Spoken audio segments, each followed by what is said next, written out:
नाज़रीन, ब्रेक के बाद मुझे ज्वाइन किया सीनियर सियासतदान महमूद मौलवी साहब ने। महमूद मौलवी साहब, मुकालमा में खुशामदीद। महमूद मौलवी साहब, क्या समझते हैं कि इस वक्त क्या सूरत चल रही है मशरिक़ वुस्ता में, किस तरफ मामलात जा रहे हैं? क्या कोई मुज़ाकरात में पेशरफ्त हो सकती है? जंग बंदी आपको नजर आ रही है? और खास तौर पर अभी भी कहीं से कोई खबर आ रही थी कि अमेरिका इस जंग से निकल रहा है। क्या इतलात है, आप क्या देख रहे हैं, क्या होने जा रहा है? बिस्मिल्लाहिर्रहमानिर्रहीम। देखिए, जो इस वक्त नजर आ रहा है कि अमेरिका जो है कोशिश कर रहा है किसी तरीके से इस जंग से फेस सेफ करके निकल जाए। उसकी वजह यह है कि ईरान को जो इनकी एक्सपेक्टेशंस थी कि 2-4 दिन में ईरान जो है हथियार डाल देंगे और ईरानी जो है ये रिजीम चेंज हो जाएगा, जी जी। वो तो देखें, वो तो बिल्कुल ही फेल हो गया। इसमें तो कोई अब दो राय नहीं है कि टोटल फेल है। सही। अब ये अपनी कोशिशें कर रहे हैं और इसमें देखें हम दुआ को क्यों है कि ये जंग बंदी हो जाए। उसकी वजह ये कि इसमें मेजर किरदार पाकिस्तान को मिला हुआ है। ठीक है।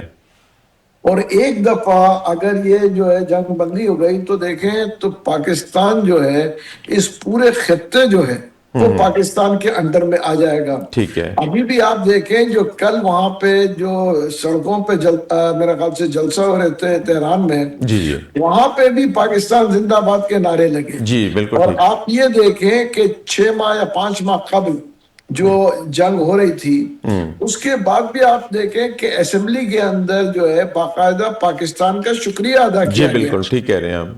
अब आप देखें ना, लोग नहीं समझते, हालांकि ना उस वक्त हमने कोई टैंक भेजे थे ना हवाई जहाज भेजे थे, तो कोई ना कोई वजह तो है ना कि जो ईरानी कौम शुक्रिया अदा कर रही है और नारे लगा रही है। सही सही। जो कि हमारी आवाम को न देखे नजर नहीं आ रहा। ये मेरे ख्याल से ये जो इस वक्त जो हमारी फॉरेन पॉलिसी है, 70 साल की फॉरेन पॉलिसी को आप एक तरफ रख लें, बड़ी कामयाब फॉरेन पॉलिसी है, इसमें कोई दो राय नहीं है। मैं किसी पॉलिटिकल एंगल से नहीं कह रहा हूं, मगर मेरे ख्याल से सारे पॉलिटिकल पार्टीज ये कहेंगे कि इस वक्त जो फॉरेन पॉलिसी है, बेहतरीन फॉरेन पॉलिसी है पाकिस्तान की। सही। तो आप क्या समझते हैं कि मुआहदा किस तरीके से हो सकेगा? क्योंकि ईरान भी जो है वो अपनी जगह पे कायम है और अमेरिका भी जो है अभी अभी अपनी जगह पे कायम है। तो आप क्या समझते हैं कोई दरमियानी रास्ता क्या निकलेगा? और खास तौर पर आबनाए और बस के हवाले से, चूंकि अमेरिका ने बड़ी कोशिशें की कि वो किसी तरीके से उसको खुलवाया जा सके, लेकिन ऐसा मुमकिन ना हो सका। देखा यही जा रहा है कि दोनों जो ईरान और इसराइल और अमेरिका अपनी अपनी जगहों पे खड़े हैं और तीनों की जो साख्त है वो दो पे लगी है। अगर ये किसी स्टेज पे जाके विन विन सिचुएशन में अगर जंग बंद होती है, मुआहदा होता है, तो फिर ही अमन आ सकेगा। तो आप क्या समझते हैं कि तीनों ताकतों के लिए विन विन सिचुएशन पे कोई ऐसी सूरत हाल पैदा हो रही है कि कोई मुआहदा हो सकेगा? देखिए, मैं बिल्कुल देख रहा हूँ। आप ये देखें, चीन का बयान जो है इतने दिनों बाद पहली बार आया जी है। सही कह रहे हैं। ठीक है ना, उसको मद्देनजर रखते हुए अब देखिए विन विन ऐसे ही होगा कि ईरान कंपनसेशन मांग रहा है। ठीक है। अब कंपनसेशन के लिए ये कहेंगे कि हुर्मुज से जो भी जहाज गुजरेगा, अमेरिका भी अग्री कर लेगा कि जो भी जहाज गुजरेंगे वो एक प्रीमियम जो है ईरान को देंगे। ठीक है। सही है। तो वो बिल्कुल ठीक उसमें है। ये है कि 2-5 साल में, 10 साल में ईरान के लिए वो रिकवरी का बायस बन जाएगा जो ठीक उनके है। नुकसान हुए। जी ठीक है। ये इसके अलावा देखिए कैश कंपनसेशन तो कुछ भी कोई नहीं देगा। जी सही कह रहे हैं, बिल्कुल आप। तो बिल्कुल ठीक कोई है। ना कोई एडवांटेज जो उनको देंगे वो ये देंगे। और के आने के बाद, क्योंकि चीन का बयान जब मैंने देखा तो मैंने कहा देखे इतने दिन चीन बिल्कुल खामोश था। सही सही। अब तो चीन का बयान आना जो है एक बड़ी मुस्बत बात है। मतलब आप ये कहने का मकसद है कि अब चीन ने अपना किरदार जो है मुफाहमत में अदा करना शुरू कर दिया है। अब उसके बयान और उसके इस सारे मामले में आने से मामलात बेहतर हो सकते हैं। अच्छा, अब आप ओवरऑल क्या समझते हैं कि इस वक्त जो मशरिक़ वस्ता की सूरत हाल की वजह से मुख्तलिफ ममालिक के अंदर जो परेशानी एक पैदा हुई है, खासतौर पर माशी मामलात बहुत ख़राब हो रहे हैं, महंगाई पैदा हो रही है, पाकिस्तान समेत कई ममालिक के अंदर तेल की कीमतों में इजाफा हो गया, तो आप क्या समझते हैं अगर जंग जल्दी बंद हो जाती है तो ये चीजें नॉर्मलाइज होने में कितना वक्त लगेगा? क्या देख रहे हैं आप आगे, कैसी सूरत हाल, माशी मामलात बेहतर होने में क्या कितना वक्त लग सकता है? देखिए, माशी मामला तो अगर ये जंग बंद हो जाएगी तो माशी मामला जो है बहुत जल्द रिकवरी की तरफ जाएंगे। ठीक है। उसकी वजह देखें कि एक चीज ये होगी कि तेल की कीमतें इस वक्त जो है ना एक्सचेंजों के ऊपर जो है लोग पोजीशन लेके बहुत वॉलेटाइल है। ठीक है। अगर $10-15 ऊपर जाता है तो $10-15 नीचे जाने में भी 24 घंटे नहीं लगाता। आप एक और चीज देखें, आज बड़े अरसे बाद आपने देखा कि पाकिस्तान के अंदर पाकिस्तान स्टॉक एक्सचेंज को बंद करना पड़ा क्योंकि उन्होंने जो प्लस ऑप्शन है उसका हदफ क्रॉस कर रहे थे। जी बिल्कुल। मतलब वो और मजीद तेजी में लोग जाना चाह रहे थे, वो क्रॉस नहीं हो पाया। सही सही। तो अभी तो आप जी जी जी जी इसको प्लीज। मैं इसको मैं बड़ी पॉजिटिव साइन इस जंगबंदी से देख रहा हूं कि कुछ बड़े लोगों के पास इंफॉर्मेशन होगा कि ये जंगबंदी हो रही है। उसकी वजह ये है कि ये जो इन्वेस्टर है, देखिए ना, ये बगैर इंफॉर्मेशन के इतनी तेजी आ नहीं सकती। जी बिल्कुल सही और कह रहे ये हैं। तेजी एक बहुत वाज़ेह सिम्त दिखा रही है कि ये बहुत जल्द जंगबंदी हो जाएगी। सही। अच्छा महमूद मौलवी साहब, इस जंग के बाद की सूरत-ए-हाल क्या देख रहे हैं? क्या जो खित्ते का आर्डर है उसमें कुछ तब्दीली वाक़ई होगी या पहले की तरह ही अमेरिका जो है वो छाया रहेगा? हालांकि सारे एपिसोड में अमेरिका की साख को बहुत नुकसान पहुंचा। आप क्या समझते हैं कि जंगबंदी के बाद मशरिक़ वुस्ता फिर एशिया में जो अमेरिका का किरदार है क्या वही रहेगा, महदूद हो जाएगा? आप क्या देख रहे हैं? देखिए, जंगबंदी के बाद इसमें तो कोई दो राय नहीं है कि अमेरिका का जो किरदार महदूद हो जाएगा। और अमेरिका में देखिए, ये गए थे रिजीम चेंज करने ईरान की, नजर तो ये आ रहा है इनकी खुद की रिजीम चेंज हो रही है अमेरिका में। सही। तो अभी ठीक है ना? जी ठीक है, सही कह रहे हैं। और आप देखें पाकिस्तान को बेनिफिट क्या है। देखिए, एक चीज है कि जो सरमाया यहां से मिडिल ईस्ट में या दुबई में गया था, कम से कम पाकिस्तानियों का वो तो मेजॉरिटी में वापस आ जाएगा। सही सही और जो इंटरनेशनल इन्वेस्टर्स है वो भी पाकिस्तान की तरफ इसलिए देखेंगे। सही। उसकी वजह ये है कि वो दुबई में जो एक मिथ था कि दुबई में कभी कुछ नहीं हो सकता, कुछ नहीं है, जो सेफ हेवन, वो मिथ फेल हो गया ना। सही। तो पाकिस्तान आज जो एटॉमिक पावर होने के नाते आज ये साबित हो गया कि Pakistan is a better safe haven than Dubai. सही सही। तो आप जंगबंदी के बाद ईरान की क्या सूरत-ए-हाल देख रहे हैं? क्या वही पाबंदियां इसके ऊपर कायम रहेंगी या नया अगर कोई एक ऑर्डर निकलता है जिसमें चाइना, रूस, पाकिस्तान, तुर्किया, मिस्र, ये मुल्क उभर के आगे आते हैं जैसे अभी मुज़ाकरात में भी हैं, तो क्या इनकी इन्फ्लुएंस की वजह से ईरान जो है इसके ऊपर पाबंदियां खत्म हो सकती हैं? ईरान एक रेगुलर इकॉनमी की तरफ वापस आ सकेगा? जी, मैं तो बिल्कुल देख रहा हूँ। देखिए, जंगबंदी तो उसी सूरत में होगी जब ईरान जो है रेगुलर इकोनॉमी पे आएगा। सही। वरना ईरान ने तो अपना सब कुछ दे दिया है। लेकिन जो आदमी जो कौम हर अपनी जान देने को तैयार हो गई, उसके बाद तो कुछ रहा नहीं उनके पास। सही। तो अभी वो उनके पास तो यही है कि भाई जंगबंदी तो वो उसी सूरत में करेंगे कि इकोनॉमी को रिवाइवल हो।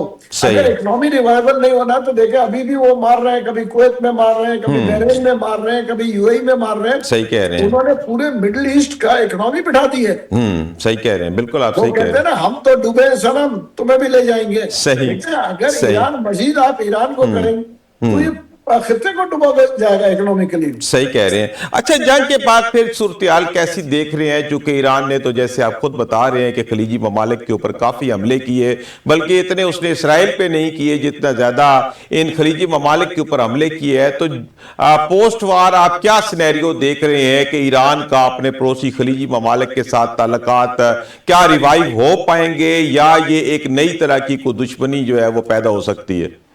देखिए, मैं ये देख रहा हूं कि ये पूरे खित्ते में ये चीजें रिवाइव होंगी। और पाकिस्तान, देखिए ना, क्योंकि पाकिस्तान ने इस मसले को हल किया है। जी सही।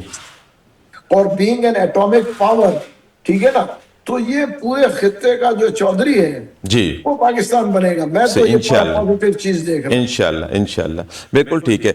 अच्छा महमूद मौलवी साहब को ये खित्ते का चौधरी बनने की तो आपने खुशखबरी दी, बात तो बिल्कुल ठीक है कि इस वक्त पाकिस्तान का जो किरदार है वाकई बड़ा कायदाना है और बहुत अच्छा है, बड़ा वेल बैलेंस्ड है, बड़ी बड़ी ताकतों के साथ मिल के इस वक्त वो काम कर रहा है और सबके साथ एक बैलेंस ताल्लुकात बना रहा है। लेकिन हमारी जो सबसे बड़ी कमजोरी है वो माशी कमजोरी है, हमारा मुल्क माशी तौर पर जो है वो बहुत बदहाल है। क्या माशी जो हमारी कमजोरी है इसको दूर किए बगैर हम कहीं के चौधरी बन सकेंगे? और अगर माशी मामलात इसी तरह रहे तो क्या हमारे लिए ये दुश्वारी रहेगी?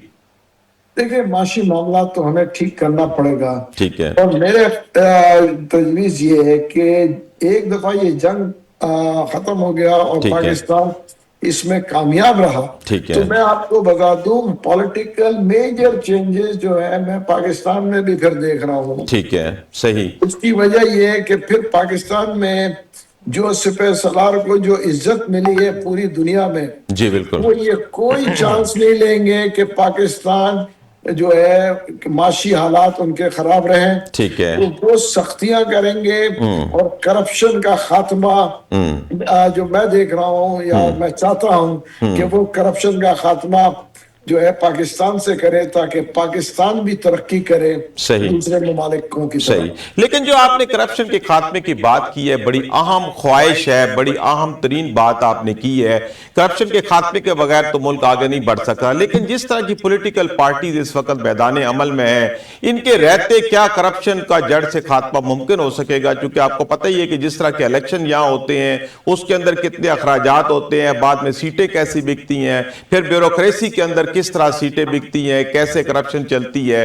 तो ये तो एक जड़ तक सरायत की हुई चीज है करप्शन। तो क्या इन्हीं सियासी पार्टियों की मौजूदगी में कुछ बेहतरी की उम्मीद की जा सकती है?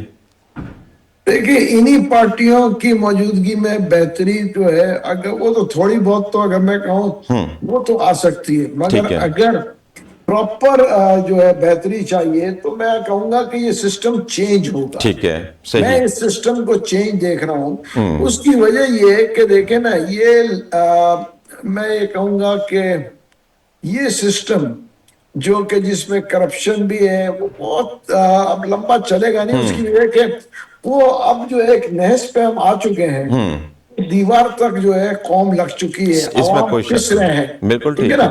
तो अब ये मजीद इसको जो है, मुझे नहीं लग, मेरे ख्याल से या तो कोई दूसरी डॉक्ट्रिन आएगी या कोई पॉलिसी, मेजर पॉलिसी शिफ्ट होनी पड़ेगी। सही। अच्छा, ये मेजर पॉलिसी शिफ्ट की आप भी बात कर रहे हैं, जमात इस्लामी भी कहती है कि निजाम बदल दो। ठीक है, बदल दो, अच्छी ख्वाहिश है, बेहतरी के लिए आगे बढ़ना चाहिए। लेकिन आप क्या समझते हैं कि इसका क्या मुतबादल हो सकता है? एडवांस कैसे हम ये मेजर शिफ्ट ला सकते हैं कि हम ये सब कुछ, कोई ऐसी चीज तो नहीं कि हम खरीद के लाएं और एक चीज को बाहर निकालें और दूसरे उसकी जगह पे रख दें। तो ये जो मेजर शिफ्ट की आप बात करते हैं, इसका कैसे मुमकिन हो सकेगी? इसके लिए कैसी चेंजेस लाना पड़ेगी? क्या क्या कुछ करना पड़ेगा? क्या इसके लिए फ्री एंड फेयर इलेक्शन ही जरूरी है या इसके अलावा कुछ टेक्नोक्रेट गवर्नमेंट का भी जो कॉन्सेप्ट दिया जाता है वो भी काबिल अमल है? देखिए, मैं जो देख रहा हूँ इस वक्त के आने वाले वक्तों में ये जंग के सेटलमेंट के बाद जी एक लॉन्ग टर्म कम से कम जो है नेशनल गवर्नमेंट बनेगी। ठीक है। जो कि चीजों को बेहतरी की तरफ ले जाएगी और बेहतर करने की कोशिश करेगी। जी ठीक है। उसकी वजह वो फिर वो नेशनल गवर्नमेंट जब मैं कहूंगा 4-5 साल अगर उसने क्लियर कर लिया, सारे पार्टीज ऑन बोर्ड भी होंगे। ठीक है। और उनको भी, उनके ऊपर भी तलवार लटक रही होगी। नेशनल गवर्नमेंट, सारे पार्टीज ऑन बोर्ड का मतलब ये नहीं होगा कि जो लुट लगी हुई है। सही कह रहे हैं, बिल्कुल सही। उनके ऊपर वॉच होंगे, चेक एंड बैलेंस होगा, चेक एंड बैलेंस होगा।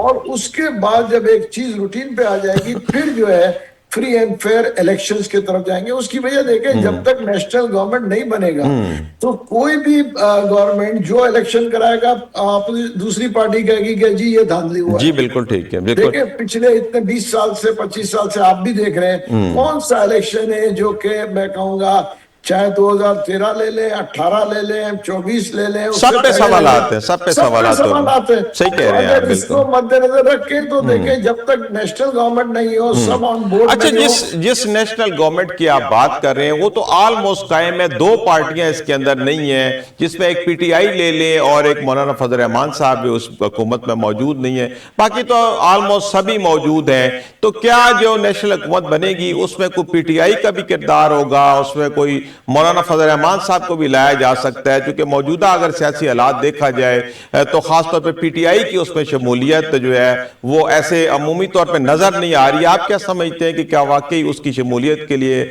मौजूदा हुकूमत, मौजूदा सेटअप जो है वो तैयार है उनको ऑन बोर्ड लेने के लिए?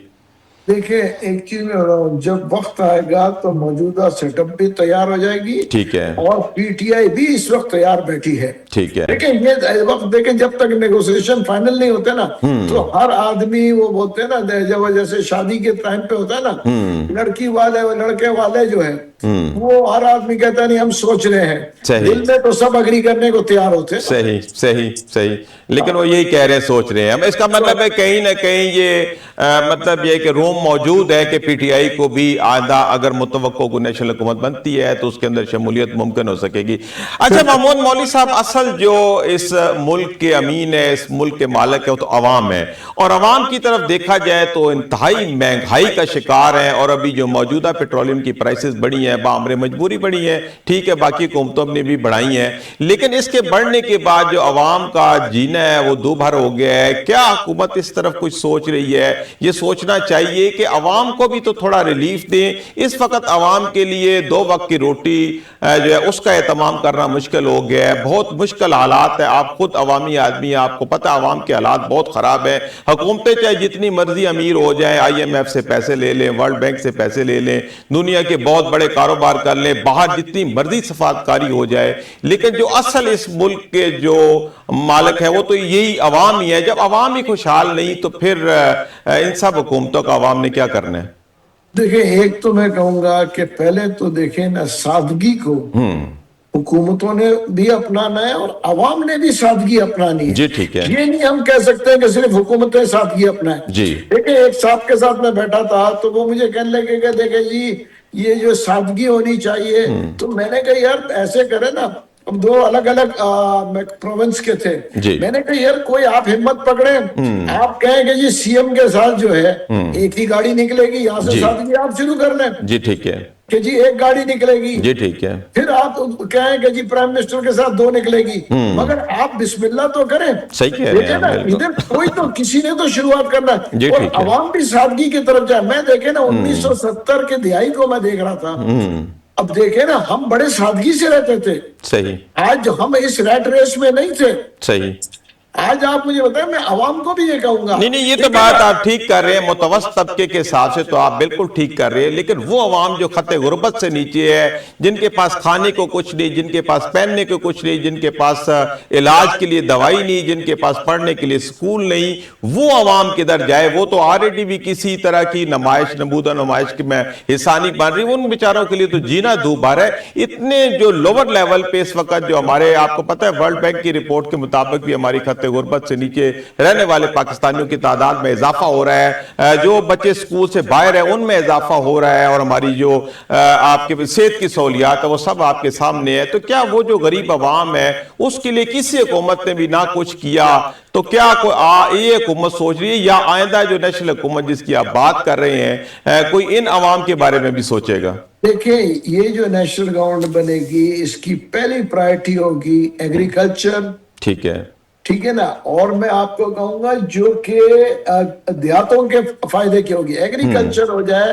आप ये देखें ना, गोट फार्मिंग हो जाए, पोल्ट्री बेहतर हो रहा है। जी जी। भैंसें जो है, दूध का जो है, देखिए जब तक हम जो है बैक टू एग्रीकल्चर, जी सही कह रहे हैं आप, पे नहीं जाएंगे, देखिए इंडस्ट्री हम लगा नहीं पा रहे, हम सिर्फ 2-4 शहरों के ऊपर कंसंट्रेट कर रहे हैं जी। हमें एग्रीकल्चर पे जाना पड़ेगा। एग्रीकल्चर में देखें पोटेंशियल बहुत ज्यादा है। सही कह रहे हैं आप। हम एग्रीकल्चर कंट्री है, हम इसको एक्सपोर्ट करें। आज भी आप देखें, और फिर मैं आपको कहूंगा कि जब तक एग्रीकल्चर को ये प्रॉपर एक सिस्टम नहीं बनाएंगे, जी जी, देखिए उनको भी टैक्स का देखें जो जमींदार कमा रहा है। मैं आपको बताऊं ना, 1 एकड़ के ऊपर अगर वो लाखों रुपए कमा रहे हैं जमींदार, तो उनसे अगर टैक्स नहीं लेंगे तो फिर गरीब गुर्बत कहां से खत्म होगी?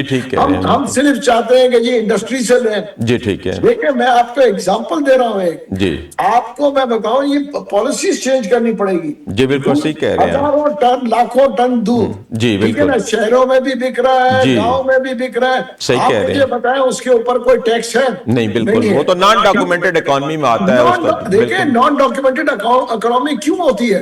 उसकी वजह ये है कि हमारी डॉक्यूमेंटेड इकोनॉमी जो है वो जो है नाकामयाब गई है। आप मुझे बताएं, वही दूध को आप पैक करके बेचेंगे तो 21% टैक्स है। जी बिल्कुल है, सही कह रहे हैं जब आप। 21% टैक्स देगा तो वो नॉन डॉक्यूमेंटेड में जाएगा। सही बात है, बिल्कुल सही कह रहे हैं चीजों आप। को इनको अपने आप को हुकूमतों को देखना सही पड़ेगा कह रहे हैं, बिल्कुल। कि डॉक्यूमेंटेड इकोनॉमी को बेहतर किस बेहतर तरीके से बिल्कुल, करें। तब जब तक इकॉनमी पूरी डॉक्यूमेंटेड नहीं होगी तो हमारे ये मसले मसाइल चलते रहेंगे।